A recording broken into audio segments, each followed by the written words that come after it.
Screen पर लिखा हुआ है श्री श्री 1008 संत करता बाबा, संत धवल बाबा, संत जीवन बाबा, और आगे ऐसे ही बाबाओं के नाम लिखे हुए हैं। और हम जब केसरिया घूमने आए हैं तो स्तूप के बाद आपको 84 फीट की लंबी मूर्ति बन रही है हनुमान जी की, तो हमने सोचा कि आपको दिखा दें।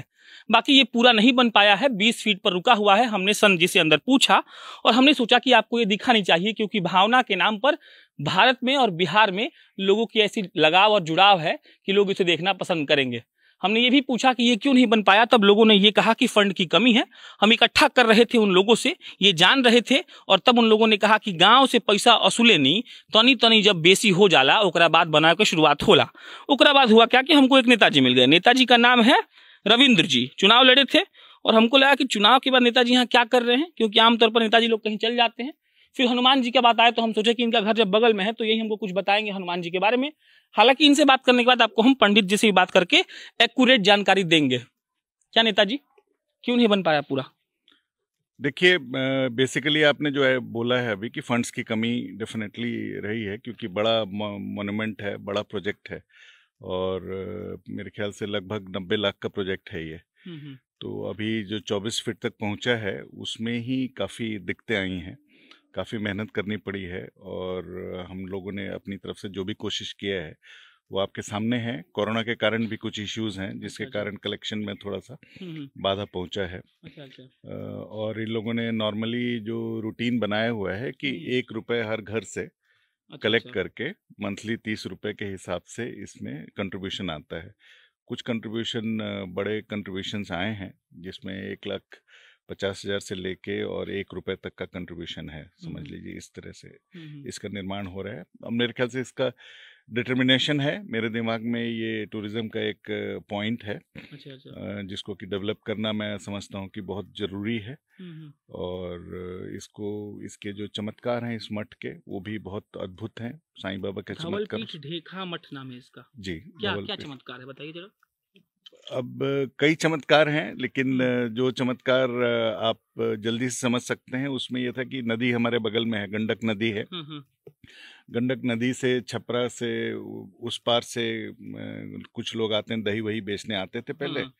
उसी में एक अहिरिन आई हुई थी दही बेचने के लिए। तो उसको जब शाम हो गया और नदी पूरे तूफानी अपने स्तर पे थी, उस समय उसको अपने बच्चे की याद आई। और इस पार से उस पार वो जाने की अवस्था में नहीं थी।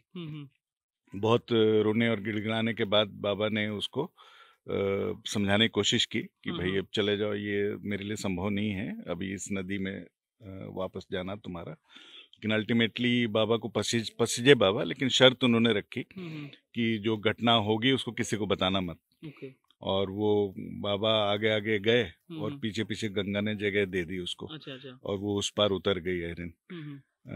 अब ये इतना तूफान में गंगा जो है वो जगह दे दे, अपने आप में एक बहुत बड़ा चमत्कार है।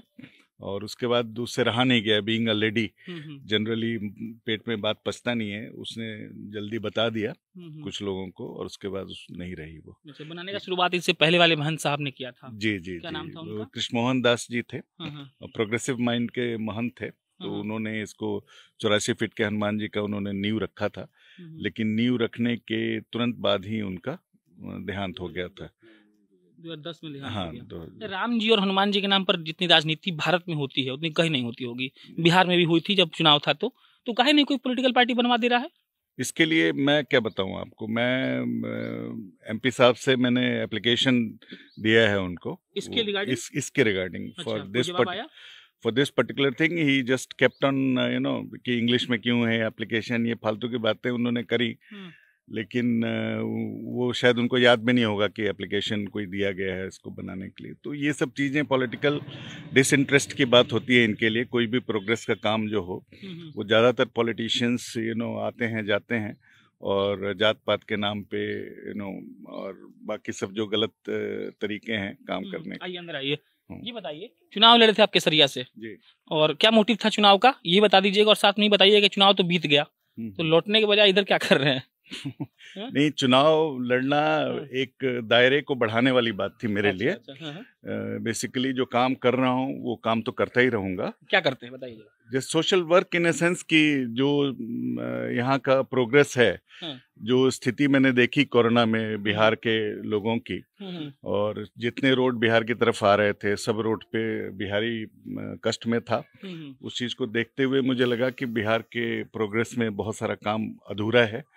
और एक जापानीज की लाइन मुझे हमेशा याद रहती है कि जापानीज प्राइम मिनिस्टर थे, आए हुए थे जब छोटा था, तो उन्होंने बोला था give me Bihar, I can feed rest of India without doing anything. So that potential Bihar has, because अगर कोई जापानीज प्राइम मिनिस्टर ये बात बोल रहा है, obviously it will have lot of backing and lot of knowledge. अच्छा। तो उन्होंने ये बात कही थी, तब से मेरे दिमाग में ये बात है कि बिहार में पोटेंशियल तो है, बिहार के लोगों में भी पोटेंशियल है, और बिहार एज अ सॉइल भी पोटेंशियल है बेसिकली, लेकिन उसको प्रॉपर तरीके से यूज नहीं किया गया है, रादर मिसयूज किया गया है जो भी है। अंतिम सवाल ये बता दीजिए कि चलिए आप हैं, काम कर रहे हैं, तो पर्टिकुलरली बिहार में हार कर यहाँ रहना कैसा लगता है? यहाँ के लोगों में नए लोगों का एक्सेप्टेंस क्यों नहीं है? बहुत अच्छा क्वेश्चन है। नए लोगों का एक्सेप्टेंस रहता है।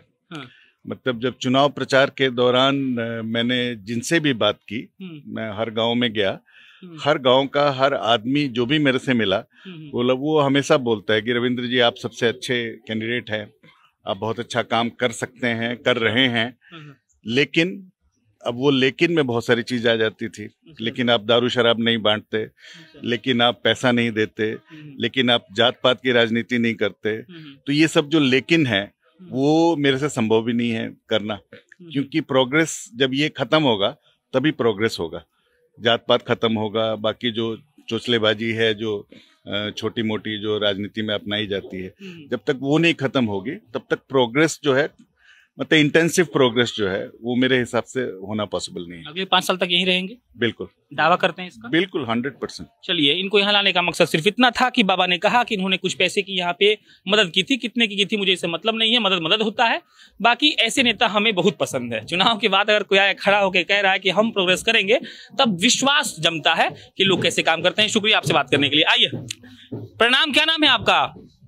प्रणाम, क्या नाम है आपका? बागेश्वरी सिंह। क्या महत्ता है यहाँ का मठ का? महत्व क्या है, यहाँ महाराज जी हैं प्रमोद बाबा, वो आज यहाँ नहीं है, कहीं गए हैं। साधु लोग चला रहा है मठ को। अच्छा, तो यहाँ पूजा वूजा होता है रोज? हाँ, पूजा तो रोज होता है ना। सुबह आइए, बाहर से मठ दिखा दीजिए आप आदर्श, और तब अपन खत्म करेंगे। ये कौन सा मठ है सोनू? कृष्ण मोहन बाबा मठ थे, ये मठ है। बाकी बड़ा तारा दिखा दीजिए आप एक बार। वीडियो का अंत कर रहे हैं। मेरा नाम प्रशांत है। आशा करते हैं कि हनुमान जी की वो मूर्ति जो 84 फीट की बननी शुरू हुई है वो जल्द बन जाएगी। आप जनता जंक्शन देख रहे थे, कैमरे के पीछे आदर्श श्रीवास्तव हैं। बहुत बहुत धन्यवाद।